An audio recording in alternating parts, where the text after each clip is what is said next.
Well, attorney, pinangalanan po kayo bilang co-accused sa kaso sa ICC. Ano po yung tugon nyo sa aligasyon nito? Natatawa lang po ako dyan eh. Wala naman akong kinalaman dyan sa Mhm. war on drugs na yan eh.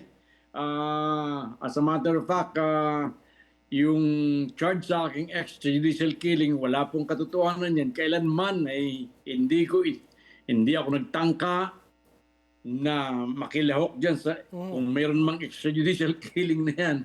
Ako po ay nanungkulan lamang bilang isang abogado at saka DOJ Secretary. Nabasa ko po doon sa mga news report na ako daw po ay iniimbestigahan tungkol doon sa aking paghawak bilang abogado ni Pangulong Duterte nung siya'y mayor pa noong mga 2009, 2010 at saka nung iba daw pong mga members ng Davao Death Squad.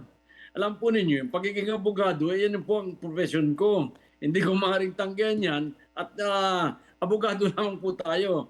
At yung pangalawa, sabi daw, ako daw ay kasama rin dyan sapagkat ako ay isang naging Secretary ng Department of Justice noong 2016 hanggang April 2018. Aha. Noong pong ako ay nanunungkulan bilang DOJ Secretary, hindi ko po alam yung ginagawa kung meron mang mga tukang dyan, kung meron mga war on drugs, wala po akong kinalaman dyan. Pero attorney, Alam po ninyo, ang tingin ko dyan, kaya lamang ako sinasali, ay para magkaroon ng kredibilidad yung sinasabi nila na isang national policy or common plan ng Duterte administration yung pagpatay sa mga drug lords, kahit ito yung mga civilian lamang. Pero kailanman po ay hindi naging policy yan at sa makatuwid, siguro marami ang di nakakaalam na ang inyo po kabang lingkod nung siya ay nanunungkulan pa bilang DOJ Secretary, ako po ang nagdala sa pamilya ni Kian de los Santos, ni Carlo Arnaiz at ni Kulot Guzman. Ako po ang nagdala sa mga relatives niya, sa mga magulang niya sa Malacanang at doon po ay hinirap ko sa kanila. Hinarap sila ni Pangulong Duterte at yun po, ang naging bunga po nun, hindi po ba, na yung lahat ng mga pulis na naging sanhi ng kanilang pagkamatay, ang balita ko po ay na-convict silang lahat. pero attorney, sa dami po nung pinatay during the Duterte administration, sinasabi po na mangilan-ngilan lamang yung napanagot ng mga pulis under your watch as a Justice Secretary. Ano po ang reaksyon niyo doon?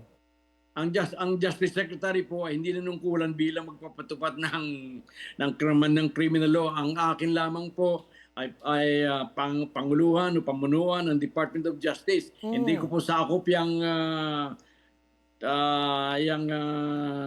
trabaho ng pulis. Pero may mga prosecutors po kayo na dapat na nagsasampa ng kaso sa mga pulis na kung sila ay involved dito sa mga pagpatay. Meron pong mga katulad ng binanggit ko, di ba? Nagdemanda yung aking mga prosecutors. As a matter of fact, kung matatanda ninyo yung si Colonel Marcos na siya naging dahilan daw ng pagkamatay ng mayor ng Albuera Leyte, yung father ni mayor ngayon, ako po ang nagpa-imbestiga nun kasi para bang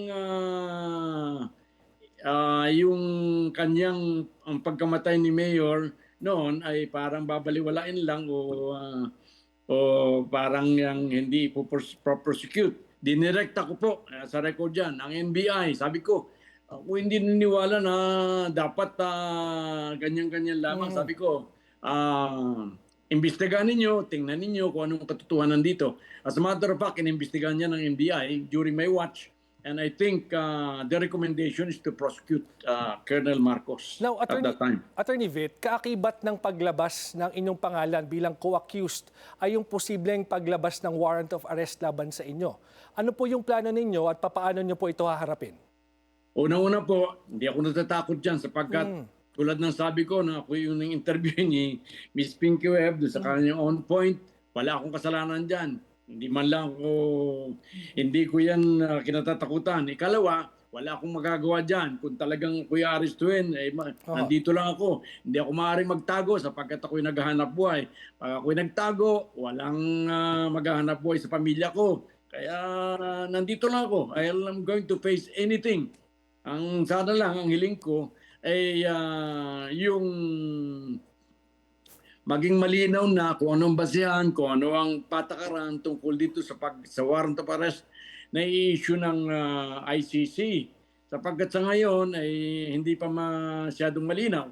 Kaya hopefully in the coming days, sana mag-come out ang Supreme Court ng isang malinaw na patakaran katulad nung patakaran na inilabas nito tungkol sa extradition na malinaw na hindi ka maaring basta lang damputin at padala sa foreign country sa isang extradition ng walang proseso ang judicial process dito sa Pilipinas. So, Attorney Yan ang Vitt, dapat mangyari dito. Attorney Vitt, so can you categorically say na wala kayong planong lumabas ng bansa para Wala. i-evade it? Oo. Hindi ako lalabas ng Maynila.